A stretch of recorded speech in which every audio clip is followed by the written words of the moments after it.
Hello बच्चों, मैं राजेश शर्मा। आज मैं आप लोगों को करवाऊंगा class 10th linear equation words problem करवा रहा हूं मैं। 10th क्लास का है लीनियर इक्वेशन।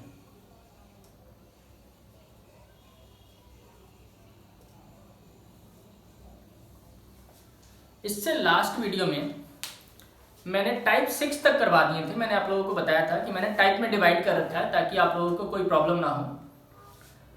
और मैं ये भी बताना चाहता हूँ कि आई होप कि आप लोगों को ये वीडियो अच्छी लग रही हो, आप लोगों को मैथ्स करने में मज़ा आ रहा हो, तो आप लोग इस वीडियो को लाइक, शेयर एंड सब्सक्राइब जरूर करें। तो आज मैं करवा रहा हूँ टाइप 7। टाइप 7 में क्या होता है? टाइप 7 में होगा जैसे कि कुछ स्टूडेंट्स हैं, क्लास में हैं, इनको रो में बैठाया जाता है। कुछ बच्चों को एक रो में, सेकेंड रो में, कुछ बच्चों को मतलब सेम स्टूडेंट्स को हर एक रो में बैठाया जाता है। तो अगर मान लो मेरे पास x नंबर ऑफ रोज हैं और y नंबर ऑफ स्टूडेंट्स हैं जो हर रो में हैं, तो टोटल नंबर ऑफ स्टूडेंट्स कितने होंगे? ऑब्वियस सी बात है, मैं नंबर ऑफ रोज को नंबर ऑफ स्टूडेंट से मल्टीप्लाई कर दूंगा तो x इंटू वाई आ जाएगा। अगर मैं रो में कुछ स्टूडेंट्स को कम कर दूं तो नंबर ऑफ रोज बढ़ जाएंगे। तो क्या नंबर ऑफ स्टूडेंट्स पे कोई डिफरेंस आएगा? बिल्कुल भी नहीं आएगा, क्योंकि नंबर ऑफ स्टूडेंट्स तो उतने ही रहेंगे, ठीक है ना। या नंबर ऑफ बॉयज को या नंबर ऑफ स्टूडेंट्स को अगर मैं रो में से कम कर दूं या ज्यादा कर दूं, टोटल नंबर ऑफ स्टूडेंट्स हमेशा सेम रहेंगे। ये ठीक है। तो एक क्वेश्चन करते हैं इस पे। क्वेश्चन है, students of a class are stand in a row.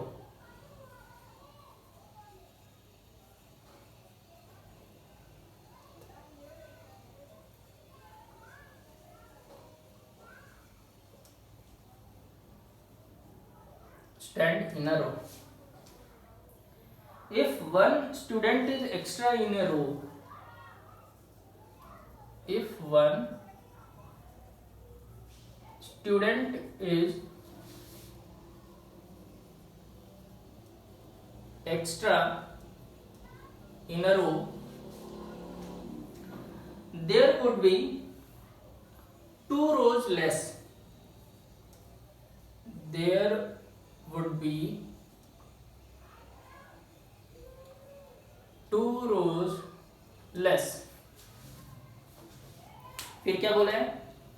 If one student is less in a row, if one student is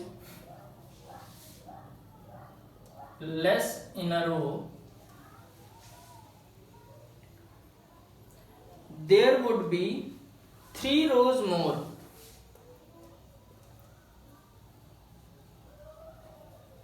There would be 3 rows more. और इसमें फाइंड करने के लिए क्या बोलेगा? Find total number of students. ठीक है। तो इसमें बहुत ही सिंपल है। पहले मैं ये देखता हूं कि मैं इसमें क्या कर सकता हूं। मैं इसमें कर सकता हूं, सबसे पहले तो मैं ये देखूंगा कि मुझे क्या फाइंड करना है।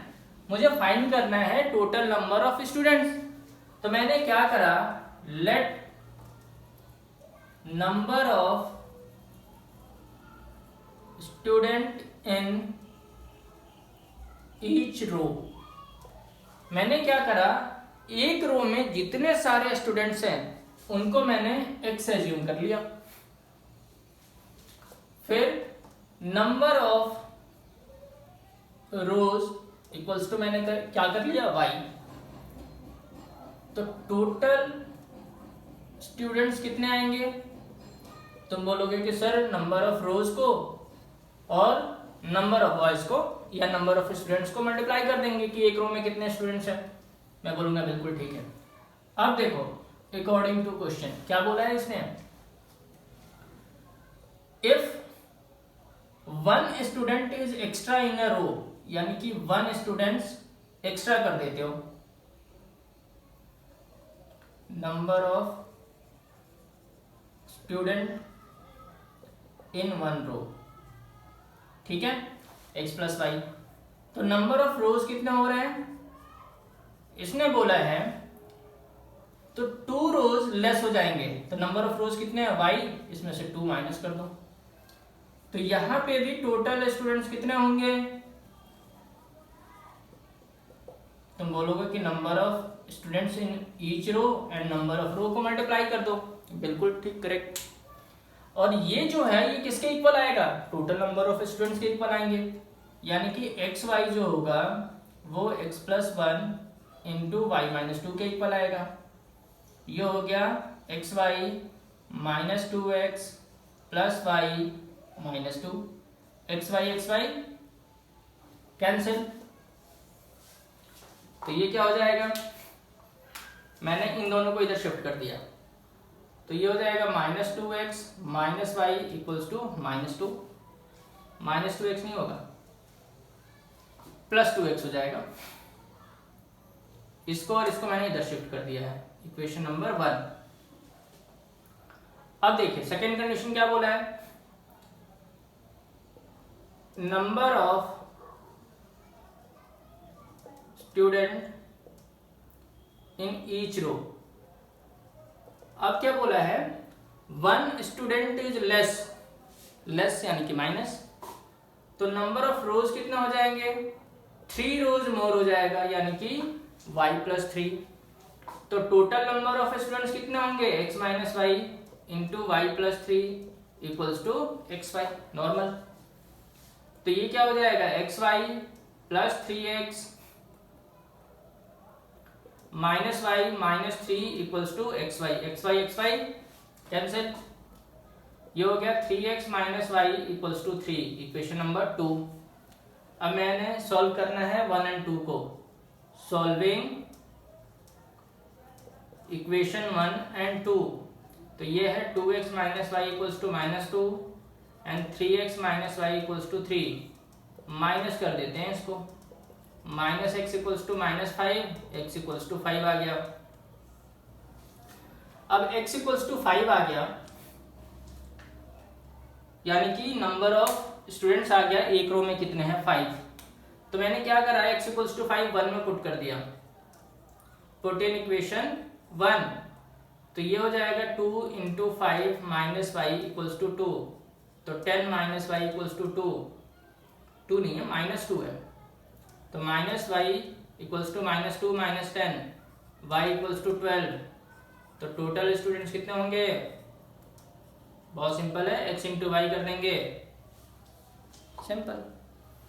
आई होप ये आप लोगों को समझ में आया हो, और कुछ भी नहीं है इसमें, समझ में आ गया होगा। अब न्यू टाइप करता हूं मैं, टाइप 8,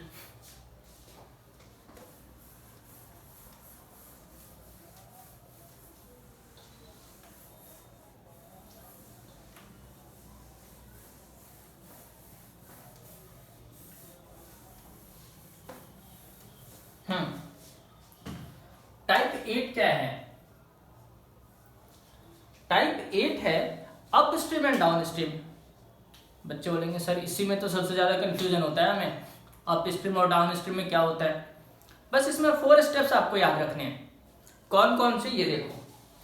सबसे पहले क्या करना, मैं यहां पे लिख देता हूं, up stream and down stream. सबसे पहले करना let speed of boat. Speed of boat का मतलब है still water, in still water.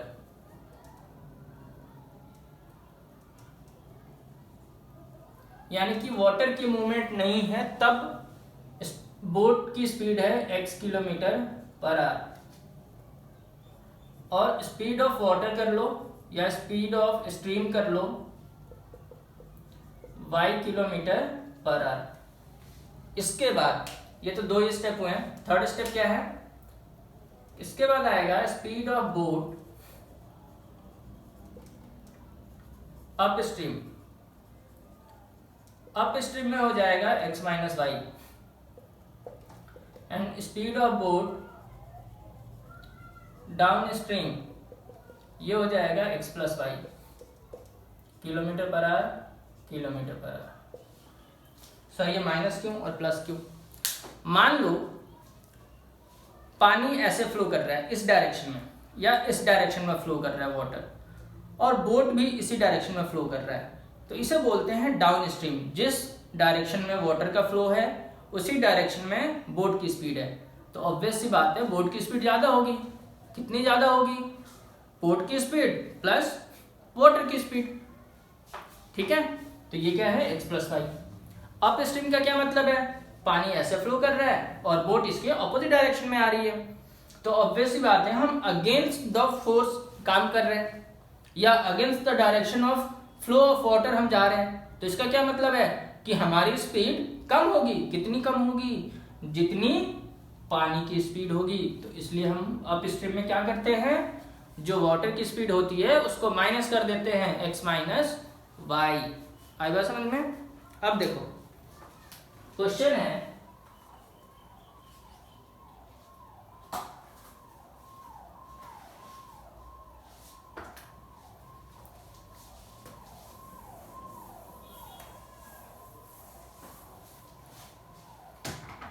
a boat goes 30 kilometer upstream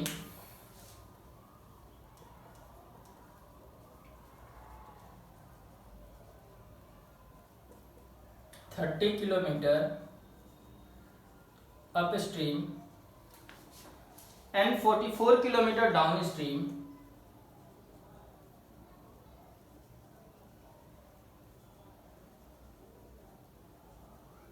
in 10 hours। कोई बोट है जो 30 किलोमीटर अपस्ट्रीम और 44 किलोमीटर डाउनस्ट्रीम 10 आवर्स में जा रही है। इफ, और भी है इसमें second condition, it can go 40 kilometre upstream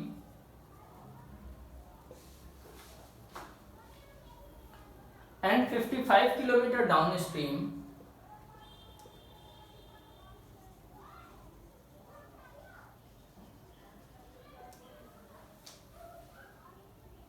in 13 hours। ठीक है, इसमें कोई डाउट नहीं है यहां तक। Find the speed of boat and speed of stream. Find speed of boat and speed of stream. मुझे बोट की भी स्पीड फाइंड करनी है एंड स्ट्रीम की भी स्पीड फाइंड करनी है। तो मैंने अभी बताया था कि आपको क्या करना है। Let speed of boat x kilometre per hour and speed of stream कर लो आप y किलोमीटर पर आवर। फिर मैंने क्या बताया था कि आपको लेना है speed of boat upstream x minus y kilometre per hour and speed of boat downstream. Downstream में क्या हो जाता है, plus x plus y kilometre per hour. अब देखिए अब क्या करना है मुझे। अब है according to question 30 kilometre upstream, तो time taken in upstream. Upstream में कितना टाइम लगेगा? टाइम का फॉर्मूला होता है डिस्टेंस अपॉन स्पीड। डिस्टेंस क्या है 30 और स्पीड क्या है x माइनस वाई। और डाउन स्ट्रीम के लिए कितना हो जाएगा 44 अपॉन x प्लस वाई। और टोटल टाइम क्या दे रखा है 10। टोटल टाइम का मतलब this time upstream plus downstream. ये है 30 upon x minus y plus 44 upon x plus y equals to 10। तुम चाहो तो इसको 2 से डिवाइड कर दो। 2 5 जा 2 और 15, ये हो गया 15 upon x minus y plus 22 upon x plus y equals to 5, equation number 1। Similarly आप इसको भी लिख सकते हैं। नाउ 40 किलोमीटर अप स्ट्रीम है एंड 55 किलोमीटर डाउन स्ट्रीम है। कितना टाइम ले रहा है? 13। ये तो किसी से भी डिवाइड नहीं होगा, इक्वेशन नंबर 2। मैंने आपको बताया है कि जब ऐसे इक्वेशंस हों, जब ये लीनियर इक्वेशन ना हो, तो हम इनको कैसे सॉल्व करते हैं। कैसे सॉल्व करते हैं यानी कि पहले लीनियर इक्वेशन में कैसे रिड्यूस करेंगे। क्या करेंगे? Let 1 upon x minus y equals to A and 1 upon x plus y equals to B. तो ये हो जाएगा 15a plus 22b equals to 5, 40a plus 55b equals to 13। अब क्या करें हम? इसको 5 से मल्टीप्लाई कर देते हैं और इसको 2 से, बाय एलिमिनेशन मेथड। ये हो गया 75a plus 110b equals to 25। ये हो गया 80a plus 110b equals to 26। Minus कर देते हैं, ये कैंसिल। ये तो हो जाएगा 5a minus 5a equals to -1। a equals to क्या आ गया? 1/5। अब a की वैल्यू आप इसमें पुट कर दो, तो ये हो गया 15 into 1/5 plus 22b equals to 5, ये 3। 22b equals to 5 minus 3, b equals to 2/22, तो b आ गया 1/11। तो b और a आ गया, बट मुझे b और a थोड़ी फाइंड करना है, मुझे तो फाइंड करना है x एंड y। तो अभी भी यहाँ पे क्वेश्चन सॉल्व नहीं हुआ है। तो अब देखिए आप लोग क्या करेंगे।